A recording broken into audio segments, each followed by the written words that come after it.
হাসপাতালে ভর্তি পরিচালক রাকেশ রোশন। তাকে মুম্বাইয়ের কোকিলাবেন ধীরুভাই আম্বানি হাসপাতালে ভর্তি করা হয়েছে। খবর ছড়িয়ে পড়তে দুশ্চিন্তায় অনুরাগীরা। তবে বাবার শারীরিক অবস্থা প্রসঙ্গে ইতিমধ্যেই তার কন্যা সুনয়না জানিয়েছেন, অ্যাঞ্জিওপ্লাস্টির জন্য ভর্তি করানো হয়েছে রাকেশকে। এখন কেমন আছেন পরিচালক?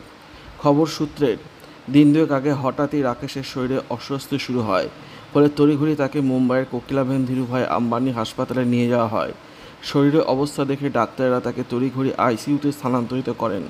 জানা গিয়েছেন, এখন আগের থেকে ভালো আছেন রাকেশ। ধীরে ধীরে সুস্থ হয়ে উঠছেন তিনি।